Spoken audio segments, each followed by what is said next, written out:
Maintenance checklist items for conveyor, turntable, and stabilizers. Conveyor checklist. Before using the conveyor, turntable, and stabilizers each day, a routine maintenance check is required for safe operation. Check to make sure all safety and warning labels are present and legible. Refer to the operations manual located in the instruction tube on the loading end of the conveyor for the proper safety decals and their proper placement onto the conveyor. Check to make sure the conveyor loading guard is in place and not damaged. Check the belt for proper tension. When lifting up the belt by holding on to a set of cleats in the center of the conveyor, you should only be able to lift the belt 5 to 6 inches above the conveyor frame. To adjust the belt tension, loosen the nuts on the take-up adjuster bolt on both sides of the conveyor located at the loading end of the conveyor and tighten or loosen the belt by adjusting the nuts. Make sure you adjust both sides evenly so as to allow the belt to travel straight. Check the belt for any cracks, tears, or holes. Make sure the belt splice is in good condition and holding the belt together properly.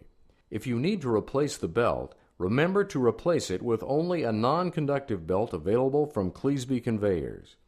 Check to make sure the chain guard covering the chain and sprocket drive at the top end of the conveyor is in place and not damaged. Check the safety on-off valve at the top of the conveyor to make sure it is functioning properly. Replace the handle or knob if missing. Check the non-conductive hydraulic lines going into the safety on-off valve and going down the conveyor frame for cuts, leaks, or fraying. If you need to replace these hydraulic lines, remember to use only non-conductive hydraulic lines available from Cleasby conveyors. Turntable checklist. Check the 4-spool control valve to make sure each control function is working properly and the proper handle decals are in place. Check the wear plugs on the outside of the outer post and on some models the middle post.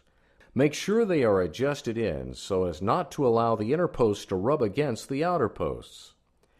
Check the cylinder pins on the hydraulic cylinder that raises and lowers the conveyor and the saddle pin that connects the conveyor to the turntable post. Make sure the cotter pins are in place and not missing. If one of these pins were allowed to fall out, the conveyor could become detached. Check the velocity fuse or stop valve located at the bottom of the hydraulic cylinder. Make sure it is in place and performing properly. This stop valve keeps the conveyor from falling if a hydraulic hose breaks or if the hydraulic system loses pressure. Check the restrictor fitting located at the opposite end of the hydraulic line that the velocity fuse is located. Replace if missing or plugged.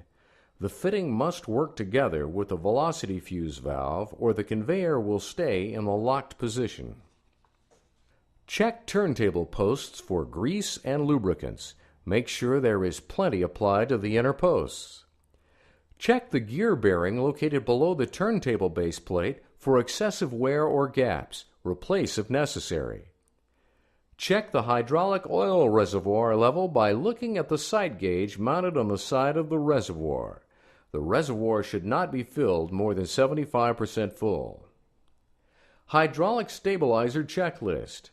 Check hydraulic stabilizer leg pins for wear or damage. Check hydraulic control valve and handles for their proper function. Check the check valve installed on the stabilizer cylinder. Replace if missing. This check valve keeps the stabilizer leg from coming down or folding up if the truck loses hydraulic pressure. Your safety, as well as the safe operation of all Cleasby conveyor equipment, is very important. Following all written instructions and safety decals, as well as all procedures in this video, will help to create a safe and accident-free workplace.